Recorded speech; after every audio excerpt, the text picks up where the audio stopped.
as much as you can legally give us as far as where we are?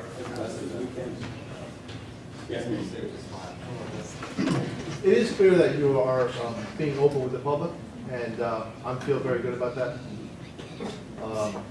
You've definitely taken a leadership role right now. But I'd like to ask, and I know that Dean, Board Member Tambori had mentioned that, right away, we're going to extend contracts. And just, I said I would look at it. I said I wasn't against it, but I would look at it. I do, but I think that you sat there and agreed to a contract. Is that, Mike? Did he sit there and agree to saying that he was going to extend a contract? No. So I asked this. He said depending on the contract, if it had that. So I'm just going to ask you a simple question. Are we actually saying here that this board and this superintendent has been morally and ethically a great leader before this all occurred? Or can we actually, since we can't be here for a contract, we're all here right now. I'm a business owner. I stood up and said something at one board meeting, lost a couple of teachers. I'm not after teachers. Teachers struggle with $50,000, $60,000 incomes. We all go to work every single day. But I ask you guys, have you been ethically and morally responsible to this community and the job that you hold? Mr. Castellani? I believe I have. And can you explain to me then why we have had terrible hiring practices? Why we have had, I'm a business owner. And I gotta say this because everybody wants to. Why we have had relationships with staff members? Why we have had hiring of staff members after having a relationship with them? And you can't tell me for a second, Mr. Union Attorney, I'm not a union, I'm a school district attorney. you can't tell me for a second that there is no morals and ethics in your contract that states that we can't look at that and say to you, instead we have to keep this a whole secret. It goes around in businesses, it goes around in businesses and barbershops. I asked you that You're question. entitled to your personal life. Personal, no, this is public. This is public. No, this is public. Board of Conscience. This is public. This is public I'm position. personal. I can have any relationship I want to. I can hire anybody I want to. Enough said. Thank you. It's open now. Did I make myself clear?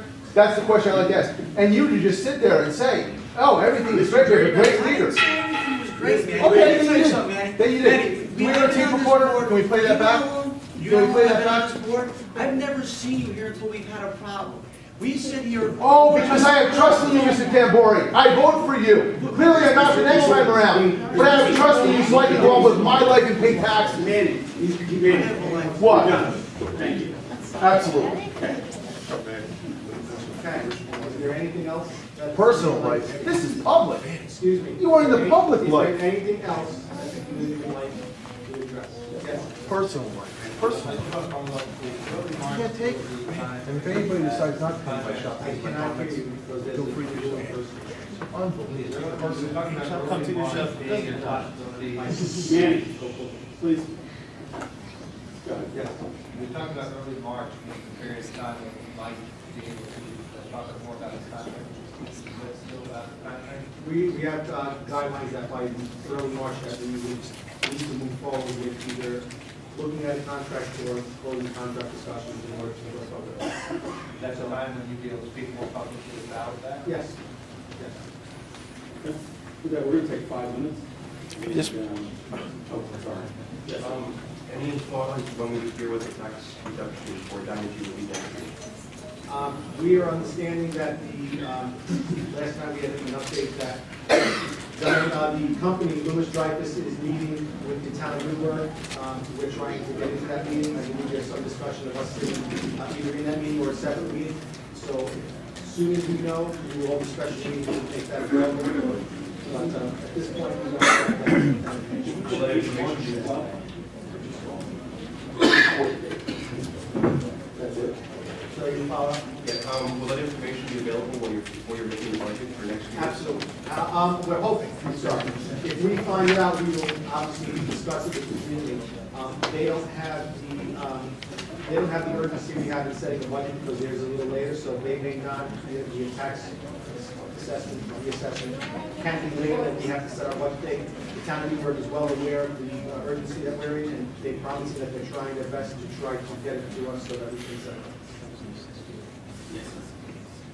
The question I have is, I realize you're talking about phase two, and depends on the contract, and all these other variables. When would you anticipate making a decision on that? Especially where I'm coming from, having daughter in ninth grade, college courses, education courses, when will the decision be made as far as this will still be intact next year or not? Mr. Marcel, the phase one still has those all intact that we've given to the board. Depending on how much that gap is going to be in order to make up the difference between the town of Newburgh's assessment of the new plan and what we have to address in the revenue, those decisions will go forward as discussed. So we're hoping that by budget time we know exactly what those numbers are going to be. We're hoping that we continue. I say hoping, it's really not even hoping. We're hoping that phase one is as far as we have to go. But again, depending on how much more of a gap we have to make up, there are other things that have to hopefully make up the difference. So it's something that we'll know more probably by April. There was an article in the paper regarding the purchase of the Wilson plant by Dreyfus. And according, I don't know if it was the Poughkeepsie Journal, the bankruptcy court judge said that they could get a maximum of 50% reduction in their assessment. And then, and the paper said that. No, the paper said maximum. So what's that? It's a minimum of 50%. Okay. That was, And because then they asked the supervisor, could they walk away from the deal? And I couldn't imagine them purchasing the property for $19 million and then agreeing to pay $6 or $7 million a year in taxes. I mean, I don't know what their business is and what their profit margin is. It was a distressed sale, and hopefully there, the town works out something that is fair to them as owners with an idea of what the future is going to be for them. But at the same time, understand what the life for both the town of Newburgh and the Marlboro School District. Sir, the contracts that are going to be negotiated, after they're negotiated, does the board have to vote for approval on each contract? Yeah.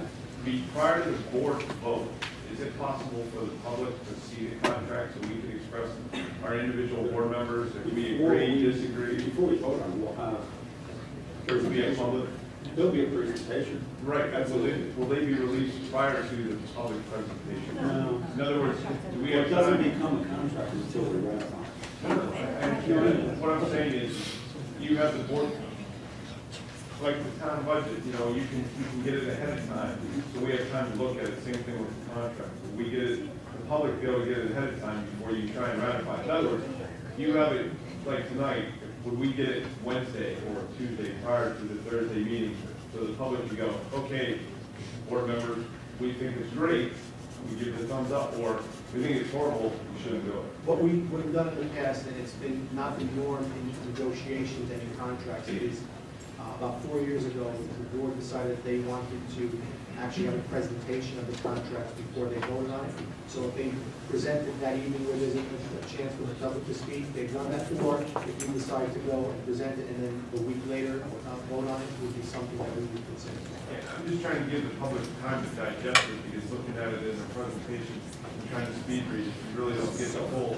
So if we did it that way, if we did a presentation and then waited a week or two, that would give the public a time to digest it, be able to ask questions or questions. And that's what we did the last time, because in the past, it was done, it's like, Steve, correct me, Yes. being we have the ongoing negotiation, and when we come back and we get to a point where we, the three, are not comfortable with working within parameters throughout the time, in executive session, we discuss some more strategy to move forward. If the majority of the board has been agreeing to something as we move forward, if then, when we present it, even if the community is not happy, if the board then backs out of a contract bargain in good faith, we could still get stuck. Okay, the way it works is this: if The members of the district's bargaining team, so if we have 3 board members on the district's bargaining team, are there at the time the memorandum of agreement gets signed. And at that time, they don't voice an objection to the agreement. The 3 board members would have an obligation to vote in favor of it, as well as try to sell it to the remaining board members that were not on the team. So if you have, we have what, we have a 7-member board?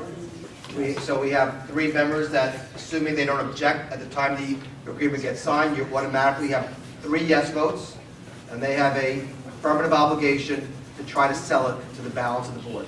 So what if they don't sell it to the balance? And what happens is this, it was actually a case out of Buffalo a number of years ago, and although there is no binding process in contract negotiations in non-police and non-firefighter settings, there's one case where Herb has said, if you do not carry out your legal duty to try to